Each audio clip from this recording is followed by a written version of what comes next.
So yeah, in this last session, as we were saying, we would like to touch on some of the value that we think the whole enterprise of the Dream Challenges provides to the community, and hopefully make it in an interactive way to get your feedback and come up with new ideas. And I think it's quite nice that some of the things that we put in the slides you already brought up, but just maybe to recap some of the points that we think are interesting for this discussion. So one area is how one can use Dream in different flavors on different venues, for example, for education, for outreach, or also how Dream relates to grants. So in terms of education, of course, a Dream Challenge can be used as an educational tool in a way as we've tried to do it here, but it's a good mechanisms to teach students basic concepts of data analysis, data processing, machine learning, and so forth. And we are trying to engage schools in challenges. Some of us in Dream, like Jim Costello, is quite active on this, even though we still haven't taken that up to full speed, but it's something we think soon we will do more and more. It's also a bit about coupling the time of the dreams to the times in the schools that people can, in the context of a seminar or semesters, participate. But I know, for example, Kristen Nagel in Washington did this once with her students. They participated in one of these drug prediction, and that's one nice aspect. Then about the relationship to grants, one is what we just talked about. Can you write grants as a follow-up of a Dream Challenge to validate some of the results or to further help to train the methods, or another one is as an outreach component in a grant of a project. But this is really like a couple of points we wrote, but there are many others. And again, we've been discussing this earlier as we went through the different topics, but this is also open for comments or suggestions. So some of you could think of taking this back into your universities and including the teaching, for example. Would this be useful? I mean, many are from research institutes, so maybe you don't have so much connection to students, or you are yourself students, then you would need to convince your professor. But what do you think of these points? It's good. So as Gustavo said, and as you all confirmed, the main incentive for people to participate is the publication, especially if a top-tier journal is interested in publishing. There is this concept of challenge-assisted peer review that Gustavo introduced, how journals also like the fact that there is this competition that supports the process of review methods. And there is this, especially in the last years, increasing engagement with the journals from part of Dream. But also something that Gustavo is playing is the fact of the authorship. And just an example here, I put again the list of authors on the HPN Dream Challenge that we used today. And even, the participants are only listed as consortium. If you would put all of them, then it wouldn't fit on this page.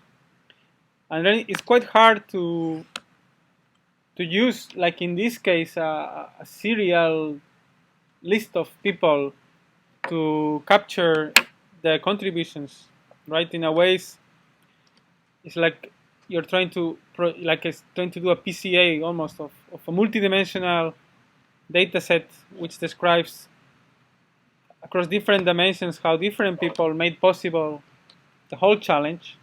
And then you have to, in the classic way, how papers are written, you have to put that into a list, into a one dimension on the authorship. One thing that we do in some challenges is that the authors are listed once like this, so in a single list for PubMed and other purposes, but then there is a second outline of the authorship where it's done by what type of contribution they had. So on one side, the challenge organizers, data contributors separate, best performers, and so forth. So that helps a bit. But of course, this is also a problem that is not just in the case of this, but is common to complex projects like all these consortia in ICGC or many other things. So it's a general problem. What we found is that discussing a priori helps. So in the early phase of the challenge and revisiting this. Can you explain how you did it? How it was done in this case? Yeah, I mean, just as... Yeah, well, it was a bit... so the first author, please. Yeah, Stephen Hill and Laura were the main drivers of the challenge. So they're the drivers of the challenge. Yeah, so Stephen was a postdoc with Sach, and they did a lot on the conceptualization of the challenge. With Laura was more the biological person from Oregon. Yeah, or basically who took care of the data. I mean, maybe the data was generated by some technicians, but he was really in charge of linking to the biology. And then Thomas was the more technical driving person, like all the score implementation. Because in this challenge, we had a leaderboard system that was run only once a week. And at the time, the Synapse was in an early stage. So Thomas did a lot of also Synapse coding. And then Michael, who is a student of Heinz, Koppel, was the one who prepared in silico data. But then the scoring again was done mostly by the other people.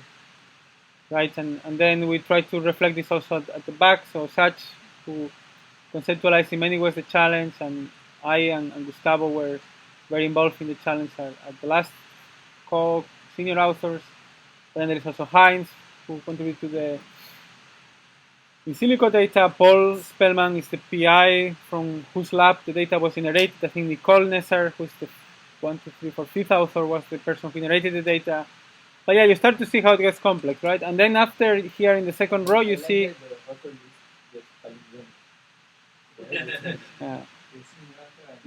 It's not quite, but roughly, yeah. Yeah. And in the middle is the consortium. Yeah, exactly, yeah. But then in the second row, you have the best performers.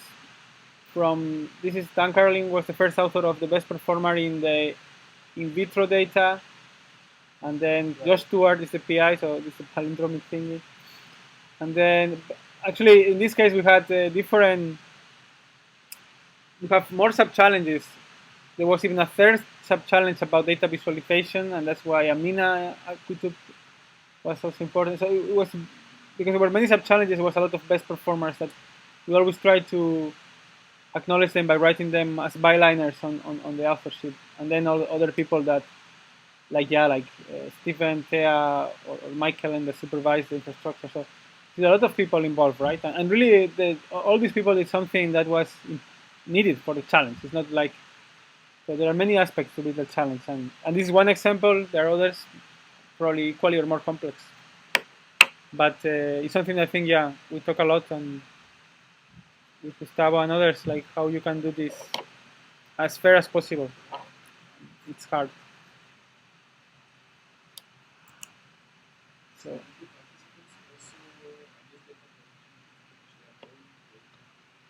yeah, that's a good question. So every participant can publish their paper. To this, often we try to synchronize with the challenge paper itself. Something that we didn't get too much into, but there is terms of conditions that people have to agree to participate. And often one is that we ask people not to use the data for publications before the challenge paper. But this can be synchronized, right? So in this case, I think Josh Stewart has submitted a paper about their methods, and Fansky also has one. But yeah, everyone, of course, should publish their methods and coordinate in this way.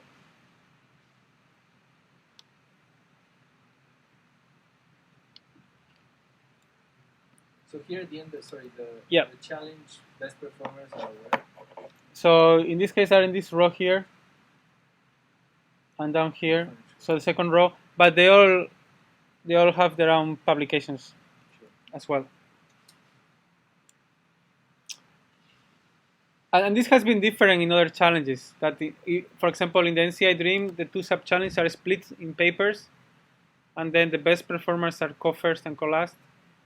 While here, the best performers have their own papers, and thereby their involvement in this paper is smaller. So there are different constellations.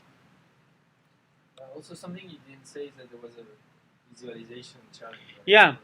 Actually, that was interesting in many ways, also because it goes a bit into what we discussed before about challenges that are just not scored by a metric. So the question here that was, this data, the experimental data that was used here, what is the best way to visualize it? And people submitted proposals as PDFs with figures and some description. But then, of course, there is no objective way to say what is the best way to visualize. So what we did is people could vote. So the participants could vote what they liked the most. We asked them not to vote for themselves. They still did. but if you remove those votes, then we could come up with things that were really nice ways to visualize. And in particular, the lab of Amina Qutub presented quite a nice visualization that was considered the. So this is for the network? For the data.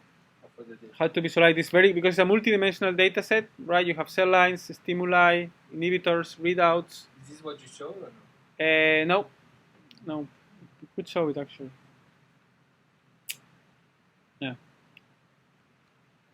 And then in these slides, we have some other points to discuss that again we also touch in different ways today by us, but also by your questions. So one great thing of Synapse is that it stores the data, the code, the models, and is in principle a live resource for the community. And we've seen that today thanks to Brian. So we think this is a great value of the Dream challenges. And then that you have not just the basis of the challenge, but you can also have direct access to the write-ups, to the source code if was provided. So really you have everything of what happened in the challenge available. What we just discussed before is this continuous benchmarking of challenges on the SMC, but could be done in others, that people can contribute. And you have really all these things available there. Some thoughts that I think also we touched about before is how you can aggregate different winning models for the Dream challenges in open way that they can be reused. What also Stefan was saying, I want to go and get the results in my research or in my clinic, right? That is somewhere available as all the results. And some of the ideas of how after running the challenge, there is a lot of value that stays in the community and that we think makes worth all the work.